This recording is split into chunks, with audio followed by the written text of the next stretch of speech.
Welcome to NetRush Report, your go-to for the real stories behind the serves, the scandals, and the stars of tennis.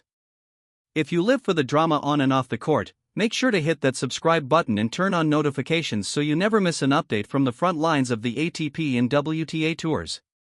Now let's dive into Toronto, where the comeback is just beginning. Cue footage of Toronto skyline, the tournament stadium, and fans arriving. Toronto is sizzling, and not just because of the summer heat. The ATP Masters is underway, but something feels different. There's an electric, unpredictable energy in the air. It's not Djokovic. Not Alcaraz. Not even Jannik Sinner. No, it's Alexander Zverev. After a month completely off the court, Zverev came back in stealth mode. But the result? Anything but quiet. Facing off against Australia's Adam Walton, Zverev looked like a man on a mission. Despite his own admission that the match wasn't pretty, he clawed through a 7-6, 6-3 win. And it wasn't just routine. The German had to battle from 4-1 down in the opening tiebreaker, face breakpoints while serving for the match, and win it all after an insane 52-shot rally. And just like that, win number 499 was his. Let's rewind a bit. The last time we saw Zverev in action, it was a grim first-round exit at Wimbledon. Critics called it lackluster, fans questioned his motivation, and the media swarmed with speculation. Then, silence. No matches. No media. Just whispers that Zverev had gone to Mallorca to Rafael Nadal's famed academy for consultation. Not for training. For something deeper. Mental burnout. Self-doubt. Identity crisis? Zverev hasn't said much. But what he has said is telling.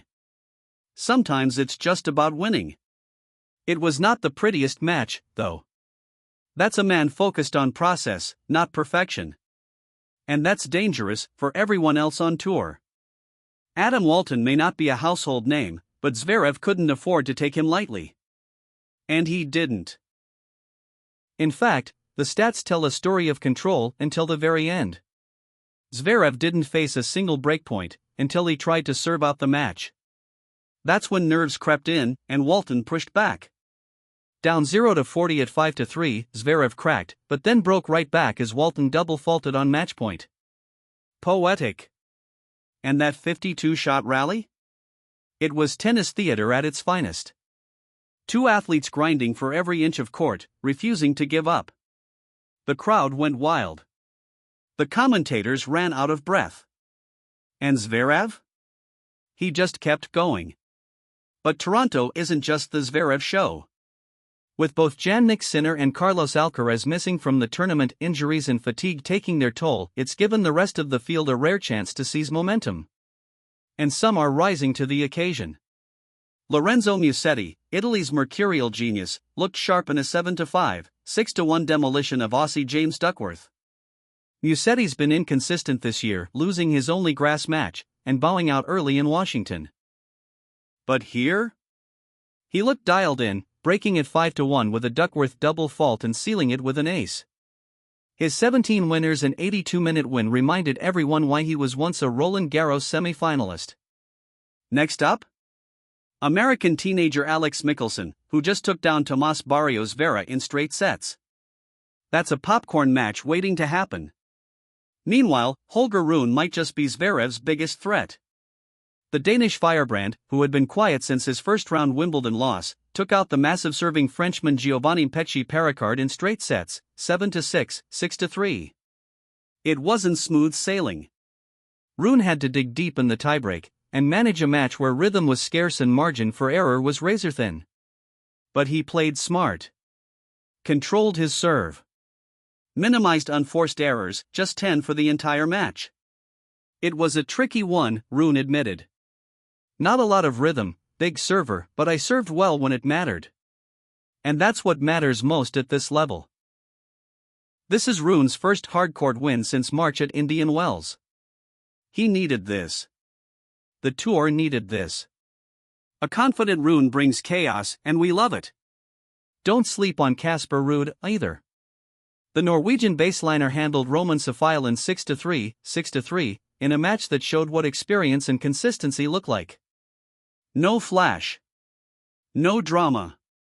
Just execution. Ruud has never been the loudest voice in the room, but when the tour gets messy like it is right now, players like him often make the deepest runs. Elsewhere, 11th seed Karen Khachanov looked sharp in a 6-4, 6-2 win over Argentina's Juan Pablo Ficovich. A quiet, professional performance from one of the game's most physically imposing figures. Alexei Popyrin, last year's surprise winner in Canada, showed he's not a one-hit wonder. He beat Canadian wildcard Nicolas Arsenault in straight sets and now has a fascinating matchup against none other than Daniil Medvedev.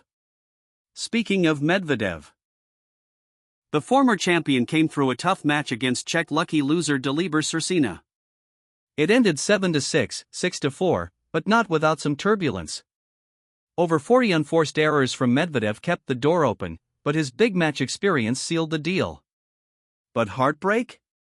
That came for Denis Shapovalov.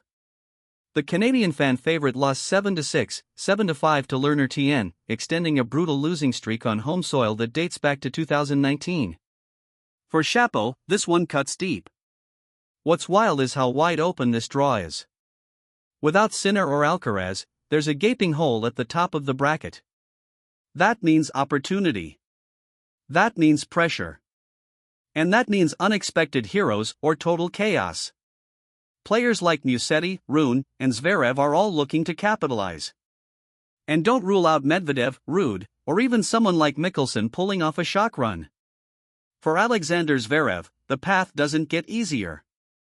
Next up is Matteo Arnaldi, the Italian who just outlasted qualifier Tristan Skulkate in 3 sets. Arnaldi is quick, gutsy, and unpredictable. But Zverev has something much bigger on his shoulders. He's chasing career win number 500. That's elite territory. That's legacy defining. Will he get it in Toronto? Will this be the tournament where the doubters go silent and the comeback story becomes legend? Time will tell. But if his match against Walton was any indication, Zverev's just getting started. Toronto's heating up, and with so many top seeds missing, anything can happen. Zverev is back. Rune is surging. Musetti is dangerous. And Medvedev? Well, he's lurking in the shadows, just waiting to pounce. If this is how the tournament started, imagine how it's going to end. Make sure you're subscribed to NetRush Report for full coverage, analysis, and behind-the-scenes stories from Toronto and beyond. Like the video, drop your predictions in the comments. Does Zverev win title number 500 here? Or is someone else about to crash the party? We'll see you in the next one. Until then, stay sharp, stay passionate, and stay on the NetRush.